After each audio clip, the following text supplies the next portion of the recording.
Pack your things. You're leaving this hotel tonight." The words snapped through the lobby like the crack of a whip. Richard Halpern's voice was sharp, each syllable meant to cut, his finger stabbing toward the revolving doors. Dutch Winterson tightened his grip on the cane in his right hand. The duffel slid from his shoulder, landing with a dull thud on the polished tile floor. He turned his head slightly, trying to catch the full meaning through the fog of partial hearing. The sound came muffled, harsh, like orders shouted through a broken radio. The old man blinked, lips parting as if to speak, but the words caught in his throat. His body trembled, not from fear, but from strain, the effort of standing tall when the world wanted him smaller. The doorman, younger and sharper in voice, stepped forward quickly. His polished shoes clicked against the marble, his arm extended in a shove that didn't quite touch, but threatened all the same. "You heard him. Out." "Now!" A woman in line gasped softly, clutching her purse closer. A man at the check-in desk glanced over, then looked away, unwilling to intervene. The air thickened, heavy with discomfort, but no one spoke. Near the elevators, two men in dark suits and earpieces exchanged a glance. They did not move, but their eyes sharpened. Their stance shifted almost imperceptibly, weight balanced, attention fixed. The lobby, once filled with the chatter of travelers and the hum of luggage wheels, seemed to hold its breath. Dutch's duffel rested at his feet, his cane pressed firm to the floor, his shoulders squared despite the tremor in his hand. But someone else was watching. If you believe every veteran deserves respect, please subscribe, because every view helps this message reach those who need it most.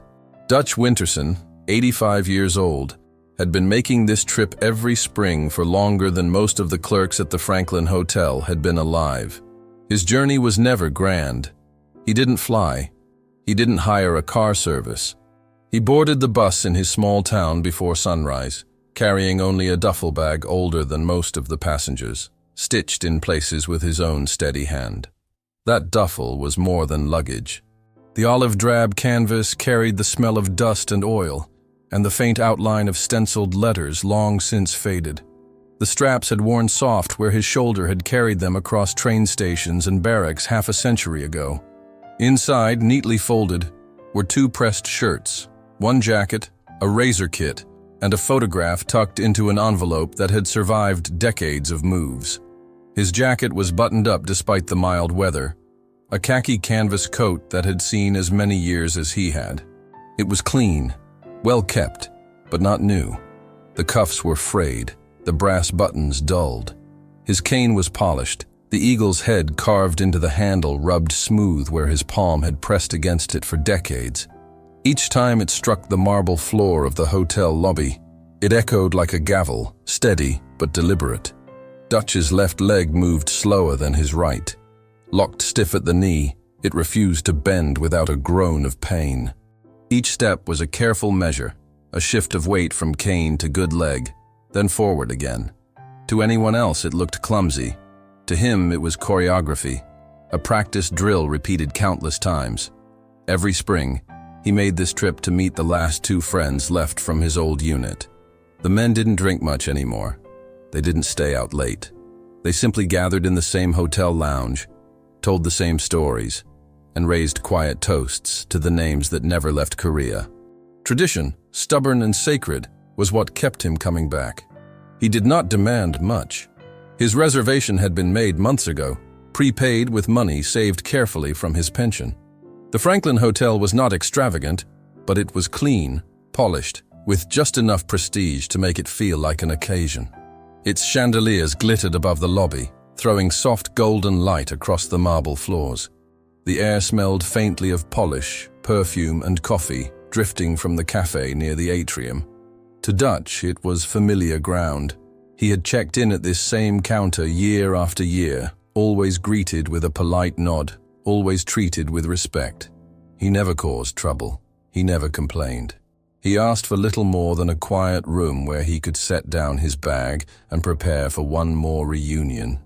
But tonight, something was different. The staff moved with sharper urgency, their eyes flicking to the entrance every few seconds. The doorman's posture was straighter than usual, his hands clasped behind his back like a soldier awaiting orders. The assistant manager, Richard Halpern, stood near the desk with his suit pressed crisp, his smile stretched thin and his jaw tight with expectation. There was talk of a visiting dignitary, someone important enough that the Franklin had been on edge all week. Dutch didn't care about dignitaries. He cared about seeing his friends, raising his glass, and honoring the ghosts who still walked with them. And yet, as he stood at the counter with his duffel at his side and his cane firm against the marble, he felt the eyes on him, impatient, calculating, ready to decide whether or not he belonged. Tonight, something would be different. The marble counter stretched high in front of Dutch, taller than it used to feel. He set his duffel down beside him, the canvas collapsing with a sigh, then reached for the pen that lay tethered to its silver chain. His hand, knotted and stiff, hovered over the registry book. He adjusted his grip on the cane, steadying himself before lowering into the task. His fingers curled awkwardly around the pen, trembling slightly as he began to write. The ink scratched across the paper in a hand that had once been sharp and precise, now slowed by age but no less deliberate. Behind the counter, Richard Halpern tapped his pen against a folder, his lips pressed thin. He watched the veteran's hand move across the page as if every second were a personal insult. "Sir, we can't have delays at this counter. People are waiting." The words were polite in form, but sharp in tone. He didn't say hurry up. He didn't need to. Dutch's head lifted slightly, his hearing dulled by years of artillery thunder. He caught the edge of the sentence, but not its whole. His brow furrowed, his body leaning closer, straining to listen. The doorman, younger and eager to echo authority, smirked from the side. "He's holding the line up," he muttered, loud enough for Dutch to hear, soft enough to pretend it wasn't meant for him. Dutch did not look at him. He simply finished his signature, sliding the pen back across the counter with slow precision. "There," he murmured, voice gravelly but calm. As he shifted his weight back onto his cane, his knee betrayed him. The stiff joint locked, sending a ripple of pain up through his hip. His balance faltered. The duffel slid against his leg. He caught himself with the cane, the eagle's head thudding against the marble tile with a hollow echo. No hand reached to steady him. No clerk leaned forward to help. The lobby's polished efficiency rolled on around him, wheels of luggage rattling, the low murmur of check-in conversations continuing, while the old man stood there alone. A woman in line gasped quietly, her hand pressing against her chest. She leaned toward her husband, whispering, "That's not right." But her voice was swallowed by the clatter of a bellboy's cart and the dismissive glance Richard cast in her direction. Dutch straightened, his back rigid, his jaw firm. He did not apologize for stumbling. He did not ask for help. He lifted his duffel onto the counter with both hands, the muscles in his arms trembling from the strain, then rested his cane against his thigh. His breath came shallow, but steady. Richard flipped open the reservation book, scanning it quickly. His sigh was loud enough for the line behind Dutch to hear. "Reservation slip, sir." Dutch fished into his jacket pocket, drawing out a folded paper, creased and worn from being checked 3 times along the bus route. He smoothed it carefully against the counter, sliding it forward with quiet confidence. Richard's eyes flicked to it, then away. His lips curved into something that was not a smile. He tapped the paper once with his pen, dismissively. "This won't do." Dutch blinked, confused. "I paid in advance. Months ago." The words came slow, his hearing forcing him to repeat himself louder than intended. A few heads turned. Richard's jaw tightened, his voice sharpened. "We've reassigned this room." "Policy change." Behind him the doorman snorted softly, his grin unkind. Dutch stood still, one hand resting on the counter, the other tightening on the eagle's head of his cane. His pale eyes narrowed slightly, confusion hardening into something quieter, heavier. No one else spoke. No one stood. Yet. Richard Halpern held the slip of paper between 2 fingers as though it were something distasteful. He flicked it lightly against the counter before letting it fall back toward Dutch. "This reservation is outdated," he declared, voice smooth but sharp, pitched loud enough for the line of waiting guests to hear. "We've reassigned this room. Important guests are arriving tonight. We cannot risk disturbances." The words hung in the air, coded but unmistakable. Disturbances meant you. Dutch blinked, the muffled cadence of the man's voice hitting his ears like echoes through fog. His lips parted, his brow furrowing as he tried to piece the meaning together. He leaned in slightly, cupping his ear. "Paid in advance," he repeated, louder now, as though asserting fact might bridge the gap. "Room reserved. Months ago." The doorman chuckled under his breath, then louder, emboldened by his superior's tone. "Might scare the dignitary. Can't have that." A few people in line shifted uneasily. A woman shook her head, her hand clutching her handbag tighter. Finally, she whispered to the man beside her, "That's not right," then raised her voice, tentative but firm. "Excuse me, he said he paid. Surely there's a way." Richard's head snapped toward her, his polished smile hardening into steel. "Madam, this does not concern you." The woman flushed, retreating back behind her husband's shoulder, her protest swallowed by the thick silence of the lobby.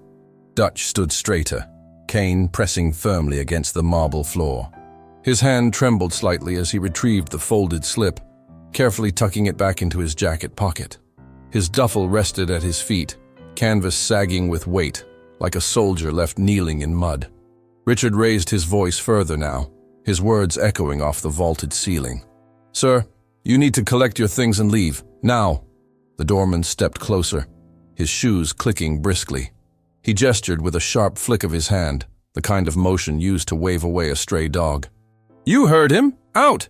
Before I call security!" Dutch's face remained steady. No outburst, no plea. He adjusted the strap of his duffel with his free hand, then tightened his grip on the cane. His shoulders squared. His chin lifted a fraction. He stood rooted, unmoving, the weight of his silence heavier than shouting. The marble lobby seemed to lean toward him. Guests behind him shifted their luggage uncomfortably. A bellboy paused in mid-step, tray trembling slightly in his hands. The air was taut, a wire stretched thin, ready to snap. And still, Dutch Winterson did not flinch.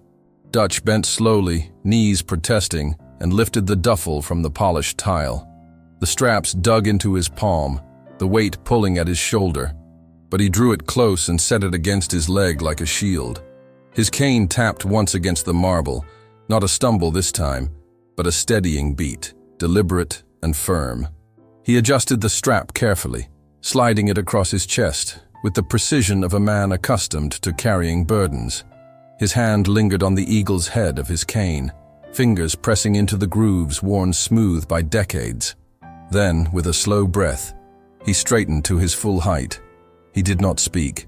He did not argue. He did not glance toward Richard or the doorman. His silence was not surrender.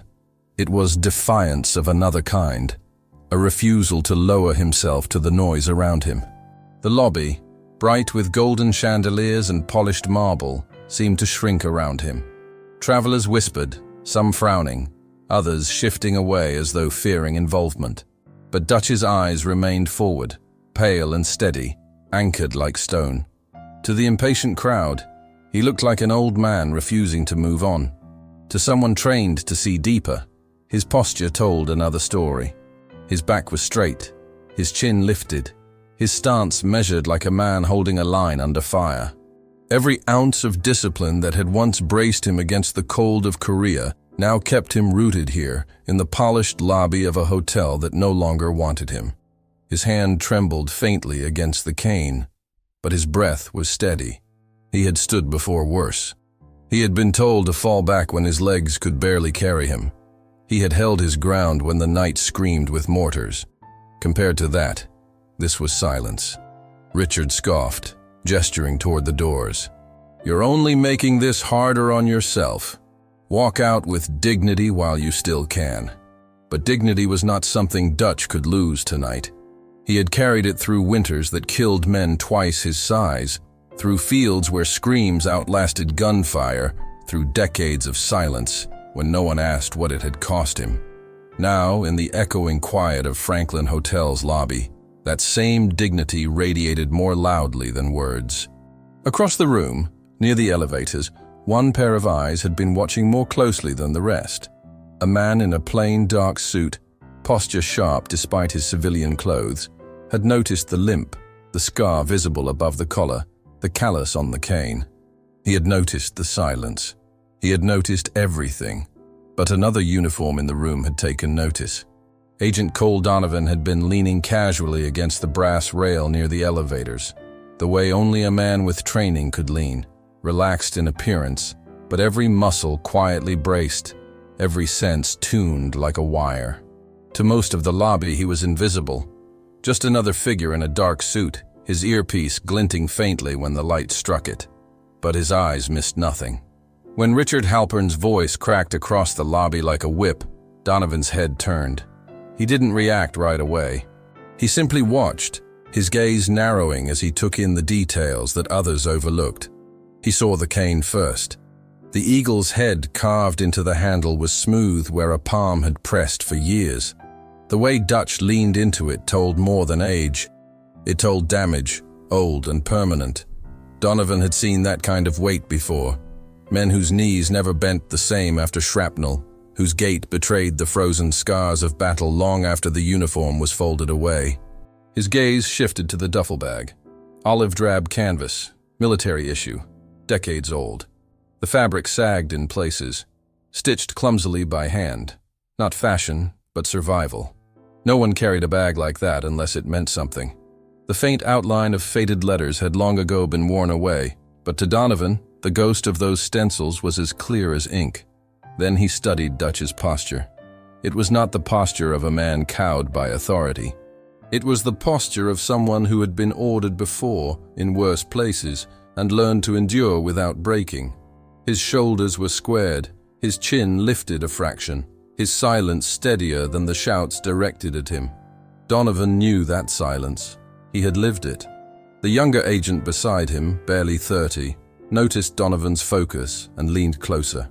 His voice was pitched low, meant for no one but him. "He's just old, Cole. Arthritis, maybe." Donovan shook his head once, slow and deliberate. His eyes didn't leave Dutch. "No, that's not arthritis." He gestured subtly with his chin. "See the leg? It's stiff, locked at the knee. That's shrapnel damage. And the hand, watch it tremble when he shifts the cane. That's nerve loss." The younger agent frowned, squinting. "You sure?" Donovan exhaled softly, the air heavy with memory. "I've seen it before. Korea. Maybe early Vietnam." The words carried a weight the younger man didn't press against. Donovan rarely spoke of his own service. But when he did, it was with the finality of stone. Across the lobby, Richard Halpern was growing louder, his hand slicing the air toward the doors. "You heard me! Out!" His voice rang against the marble, bouncing from the high ceiling, meant to assert control but revealing impatience. The doorman shadowed him, puffed up with borrowed authority, repeating the words with sharper edges. Dutch Winterson didn't move. He adjusted the strap of his duffel, his hand tightening on the eagle's head of his cane, and stood as though rooted in stone. Donovan's eyes narrowed further. He felt a slow current stirring in his chest, one he hadn't expected to feel tonight.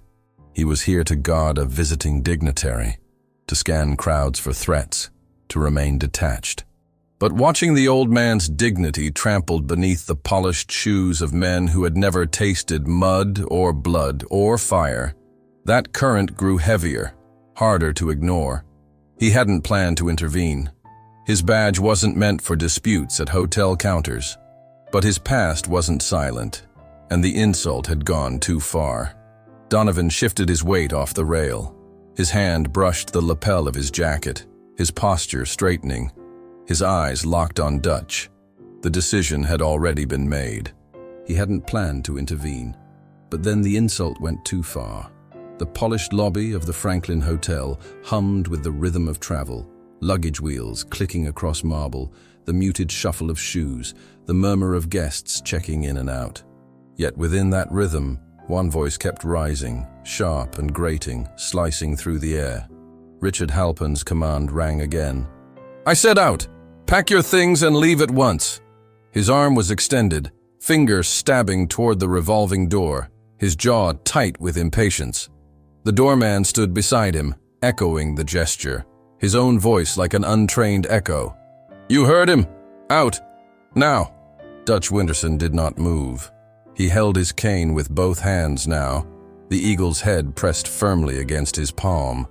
The duffel rested by his boot, sagging into itself like a weary soldier at rest.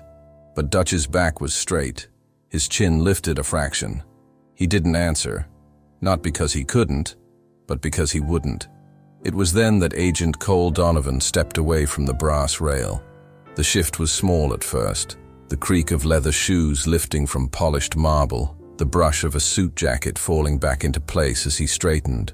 But the energy in the lobby changed instantly.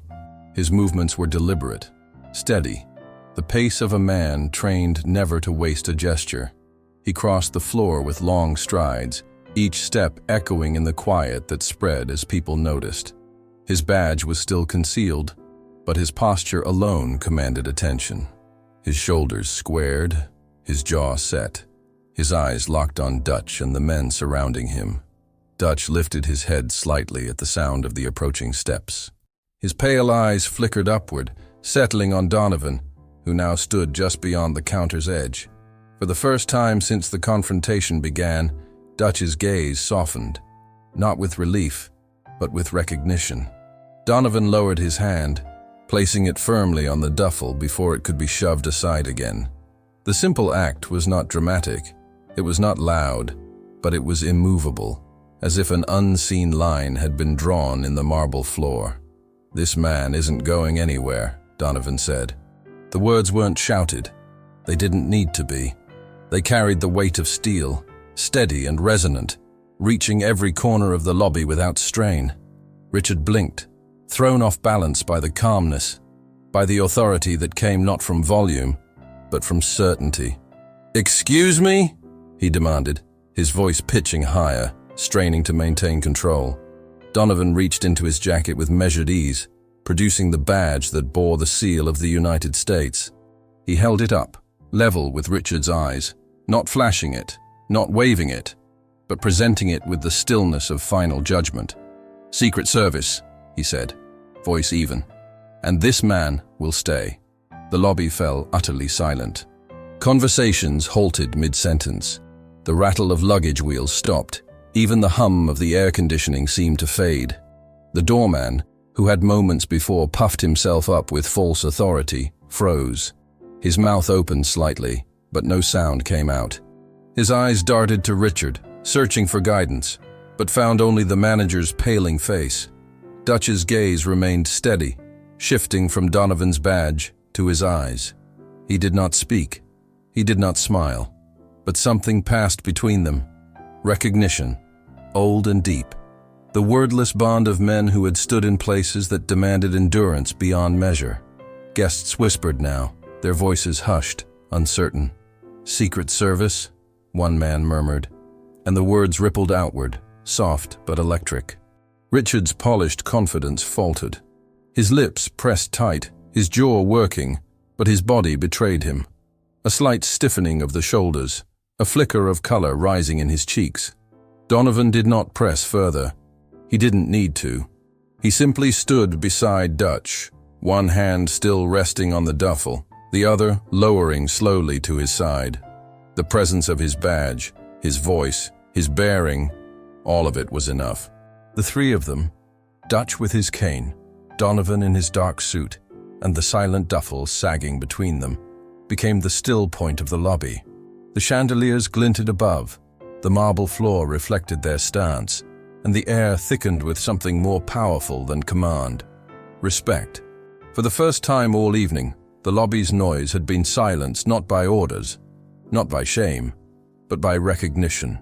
The hotel fell completely silent. The silence in the Franklin Hotel lobby was thick, almost unnatural. It was the kind of stillness that settles over a battlefield after the guns stop, when men look at each other across the smoke and realize they are still alive. In the middle of that marble-floored atrium, It pressed on every chest, slowed every breath, and left even the chandeliers glittering like frozen stars.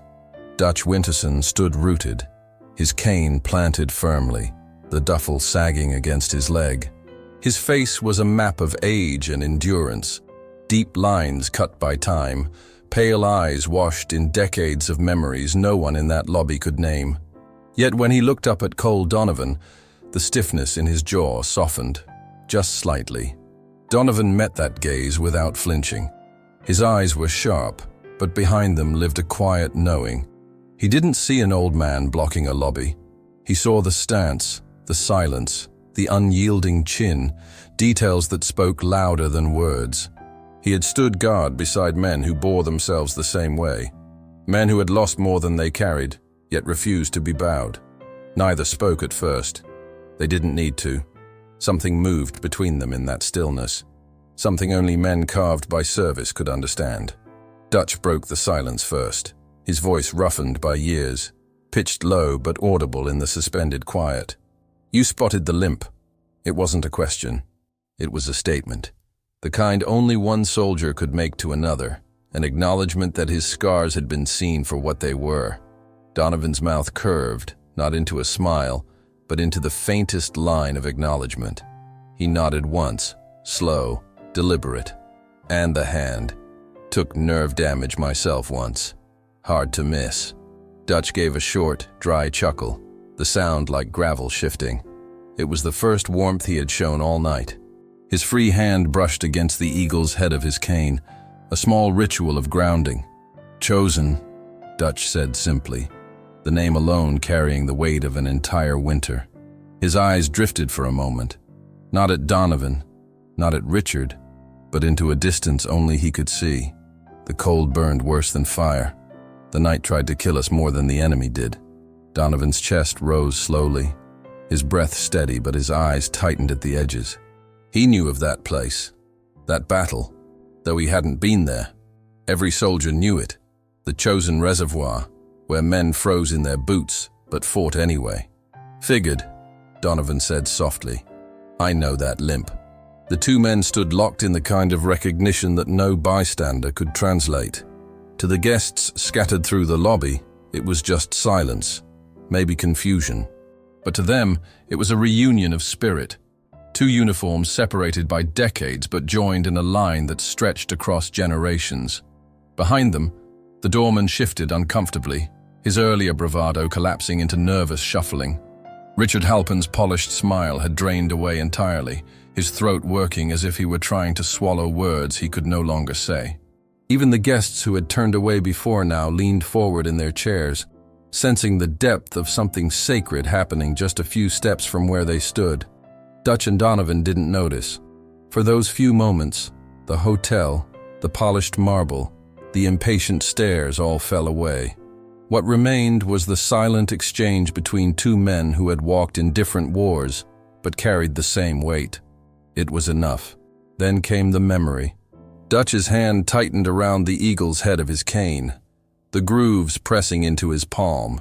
His eyes flickered as though watching something far away, beyond the polished lobby, beyond the faces staring at him now.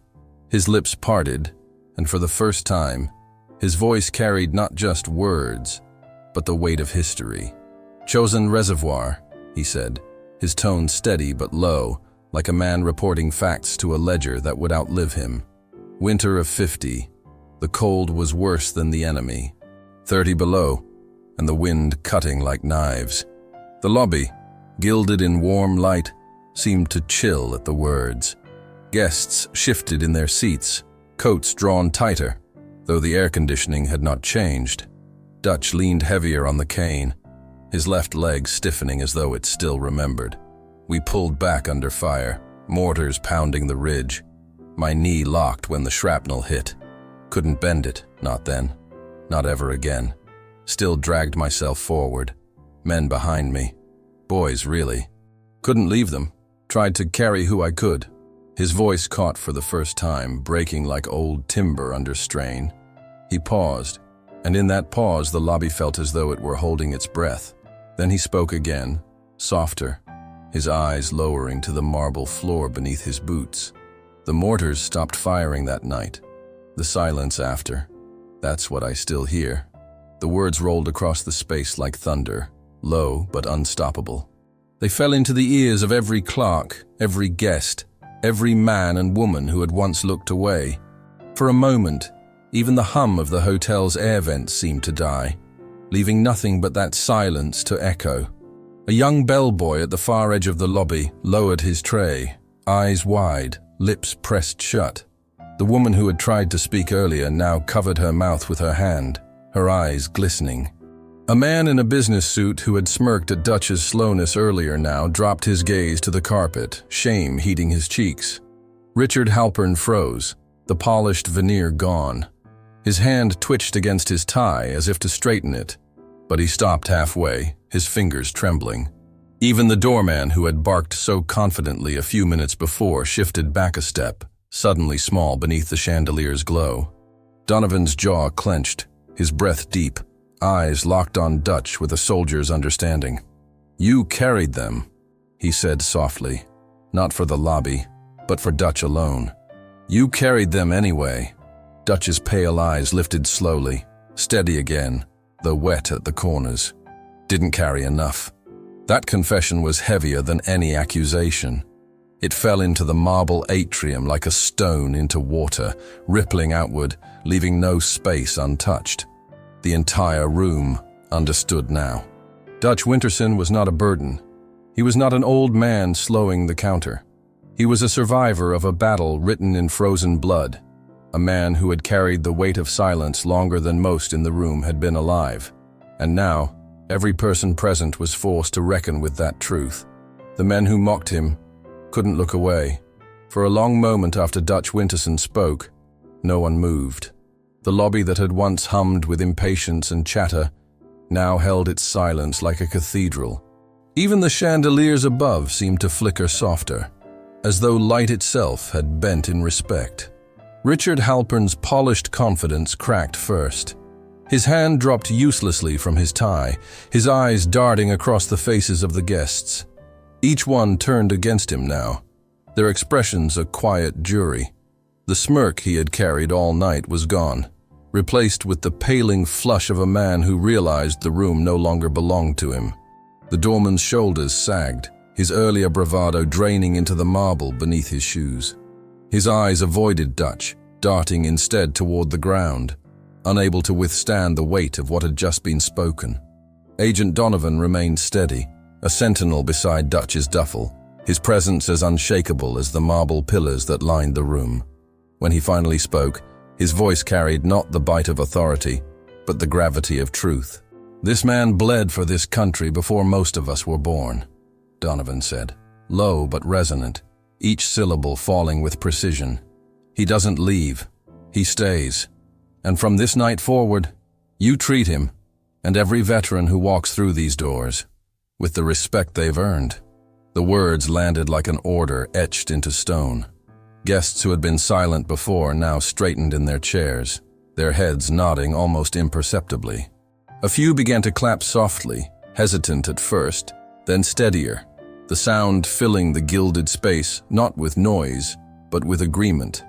The general manager, drawn from his office by the tension, appeared near the counter.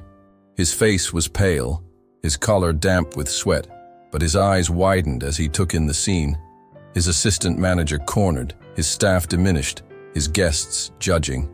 He cleared his throat, his voice wobbling as he spoke. "Mr. Winterson," he said, forcing formality into his tone.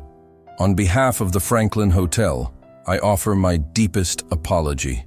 What happened tonight was wrong, entirely wrong. It will not happen again." Dutch said nothing. His hand tightened on the eagle's head of his cane, his gaze fixed forward, steady and unreadable. The manager continued, his voice growing stronger. "From this day forward, any veteran who enters this hotel will be welcomed. Assisted, not evicted. Honored, not dismissed. That is not a suggestion. It is policy."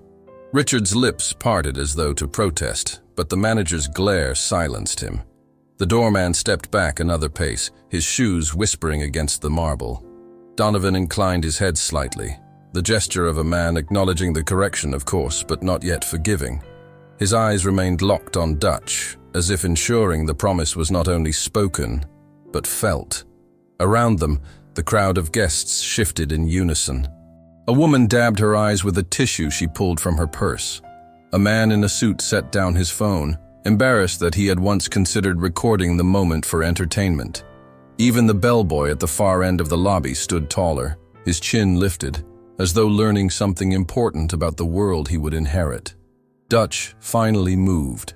Slowly, with the stiffness of old bone and scar tissue, he bent, grasping the duffel's strap, and lifted it back to his shoulder. The weight pulled at him, but he stood straight, his back firm, his chin raised. He did not acknowledge the applause. He did not nod at the apology. He did not smile at the redemption. He didn't need to.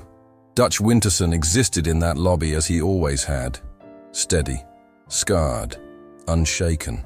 And this time, the room around him had been forced to recognize it. But the story didn't end there. 7 days later, the Franklin Hotel looked much the same on the surface. The chandeliers still spilled golden light across the marble floors. The bell cart still rattled along the corridors. Guests still moved with the harried energy of travel, checking in and out, their luggage wheels clicking like a metronome. But beneath the polish, something had shifted. The doorman, once brash with borrowed authority, now stood straighter, quieter. His hand went not to his hip in impatience, but to the door, opening it with deliberate courtesy for each guest who entered. His eyes no longer skimmed past the older men who walked with canes. He looked at them now, really looked, with something like respect. Behind the counter, Richard Halpern was absent. Word had circulated quietly that his indefinite leave had begun the morning after that night. In his place, the general manager himself lingered more often at the desk, his manner softened, his ears tuned to voices he once dismissed. Into this setting walked Dutch Winterson. The revolving door turned slowly as he entered, his cane tapping out its familiar rhythm on the marble floor. The eagle's head gleamed faintly in the light, polished by his palm. His duffel, sagging with age, swayed against his side. His step was slow, careful, his knee stiff with every stride. Yet there was no hesitation.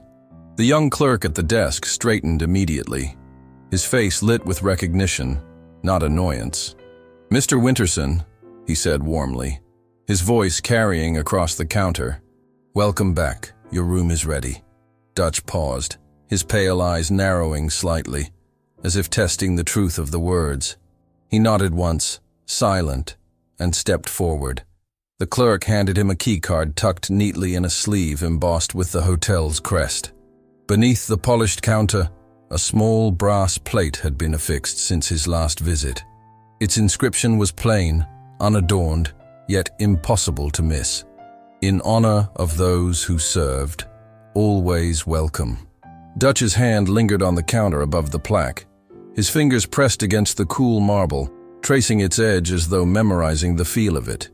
He said nothing, but his silence spoke louder than words. A bellboy approached, not with impatience, but with care. In his hands was a porcelain cup, steam curling upward in lazy spirals. "Compliments of the hotel, sir," he said softly. "Black coffee. I was told that's how you take it." Dutch accepted it with a slow nod. He cradled the cup in his trembling hand, inhaling the bitter steam, his chest rising with a steadiness that hadn't been there the week before. From across the lobby, Agent Cole Donovan appeared in the crowd. Not in uniform, not with his badge displayed, but simply as a man passing through on another assignment. He paused when he saw Dutch seated near the window, his duffel at his feet, his cane resting against the arm of the chair. Their eyes met across the space. No words, no gestures, just a nod, firm, steady, and enough. Dutch adjusted his coat, placed the coffee cup on the table beside him, and leaned back into the chair. For the first time in a long while, he did not feel invisible. He did not feel unwanted. He did not feel like a man on the edge of being forgotten. He felt remembered. A boy sitting with his parents at a nearby table stared at him, wide-eyed. The boy lifted his small hand in an awkward salute. Dutch saw it. Slowly, with effort but precision, he raised his own hand in return, fingers stiff but steady, the motion crisp as if half a century had melted away. The boy's father bowed his head slightly, resting a hand on his son's shoulder. The boy grinned, holding the moment like a treasure. The lobby returned to its rhythm. Conversations resumed, luggage wheels clattered, and the chandeliers glittered. But something eternal lingered in that space, stitched now into its very walls. A tradition not of dismissal, but of recognition. Dutch Winterson sipped his coffee, pale eyes gazing at nothing and everything.